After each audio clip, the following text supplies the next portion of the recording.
Patterns of light and darkness began to dance, vibrate. Starbursts flashed out painfully. His body tensed, jerked against the restraining cuffs, spasmed. Then he felt a cool tingling along his entire body, like a soft breeze. It was a breeze.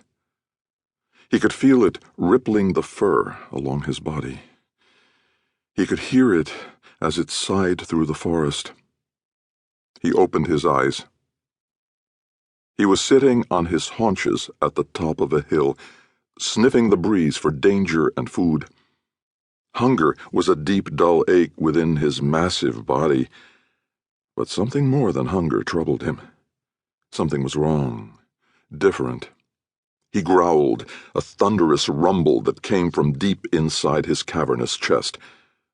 Down at the foot of the hill, a malicious-looking snaky thing with feathers looked up sharply, hissed once, then flapped awkwardly into the air and flew into the trees.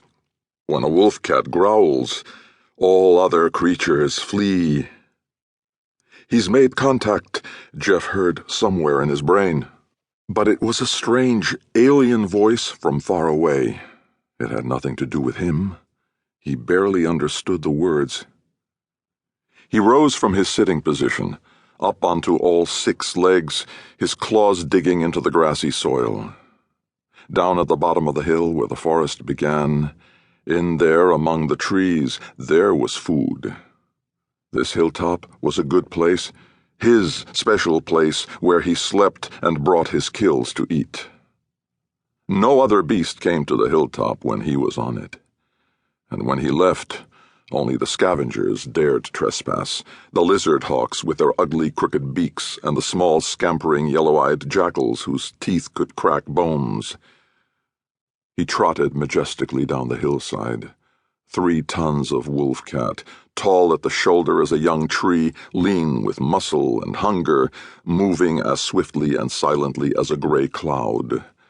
A gray cloud armed with dagger-long teeth and claws like scimitars. He's definitely in contact. Can he assume control? Wait, give him time. Don't push too hard. The forest was a darker green than the hillside's open grass. Overhead, up among the swaying, sighing branches, clouds scudded by on the wind, dark against the brightness of the sky. The forest was almost as dark as night, but the whispering breeze brought a symphony of odors from the deep, delicious woods. Flowers and grasses and mosses and, most important of all, the scents of animals, of food, of the swift-footed antelope that fought with antlers and sharp hooves, the tasty little tree climbers, the shaggy, bristling diggers that stayed in their holes during the daylight hours. It was early morning, and the distant sun was only a bright patch in the sky, low on the horizon, sending long shadows out ahead of him.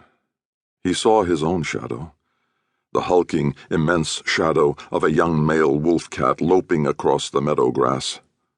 Later in the day, he knew Altair would be too bright to look at directly. Altair.